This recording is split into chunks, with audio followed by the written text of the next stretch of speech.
welcome to another HanDrinksSolo wine info video. This time on the Force Celeste Semillon 2020 made by winemaker Johan Stompie Meyer, or at JH Meyer Wines if you want to insta-stalk him, because that's a thing now. For those of you who don't know Stompie, he is one of South Africa's more committed natural winemakers, which I guess is not really saying too much because there's only about 4 of them and they are all pretty die-hard. But let's get on to the wine at hand. So Semillon is native to Bordeaux in France, but it's becoming more of a thing in South Africa of late as the local industry begins to wake up to its own 360 years of incredibly rich wine heritage. There are records of Semillon being planted in South Africa as early as the 1800s.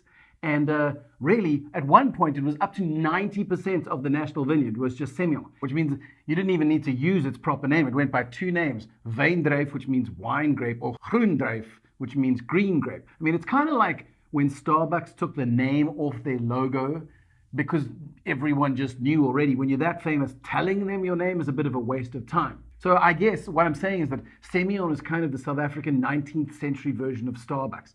If you put him at a pool party, he'd be like, kind of a big deal. South Africa also happens to be the only place in the whole world where the Semillon mutation, Semillon Gris, or Semillon Grey, exists, which is a little bit crazy. We really do have a very special relationship with a grape, which people largely see as being either a French Bordeaux exclusive or a niche grape from Australia. And of course, at this point, you scream silently into your handheld device, if this grape is so great, why don't we see it on every shelf everywhere all around us? Now, the short answer to all that is phylloxera, which changed everything in 1886 and wiped out almost all of our vines. But there are other reasons as well. But we can get to that later. For now, all you need to know that in South Africa, Semillon is having a little bit of a purple patch and it's worth paying attention to. Not least of all because we actually have quite a lot of old vine Semillon, especially in Franschhoek, and old vines are kind of cool right now. Okay.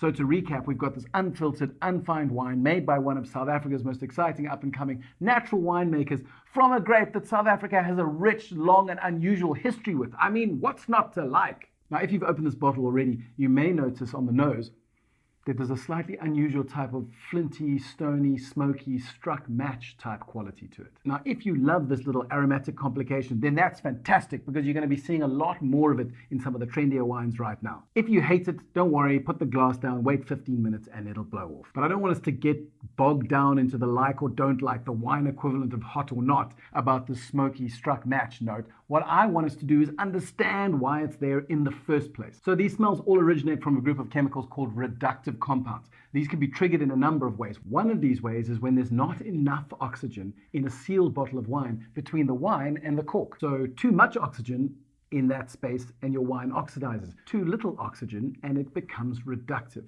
But it can also be caused if there's not enough nitrogen for the yeast to consume during fermentation. And what happens then is it develops H2S. And so you get the rather pongy, rotten egg smell in your wine, which is not at all pleasant, and that's really tricky to get to blow off. But the third way it can be caused is when there is a higher level of NTU in your juice before fermentation, which stands for 𝕂𝕂𝕃𝕃 turbidity unit. Really what it means is the juice is murkier, cloudier. There's more kind of stuff left over from the grape. It hasn't been filtered into this beautiful, clear juice that you'd find out of a series fruit box. So when you've got these higher NTU levels, then you can produce what is more sort of struck match, float, smoky, flinty elements, which is what we get in this wine, which is beautifully attractive. So this is most likely what's happened here, and that's why you get these elements. If it were to smell like rotten eggs, that would be something completely different, but that, mercifully, is not at all what we have here. So to sum it up, reduction in a wine can be amazing. When it's at its best, as I think it is in this wine,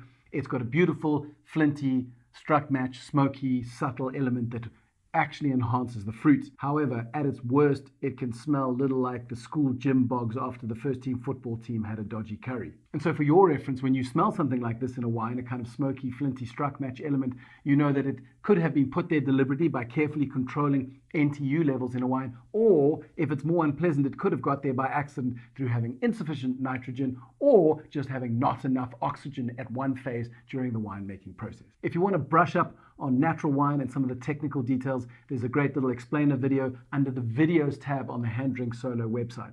If you have any questions you'd like to ask about this Semillon, about Johan Stompie Meyer, or about reduction in winemaking, feel free to leave those comments at the bottom of the wine info page and leave a review on what you think of this wine. Or if you're strictly a YouTube kind of human being, feel free to leave your comments in the comment section and I'll try and get back to you as soon as possible.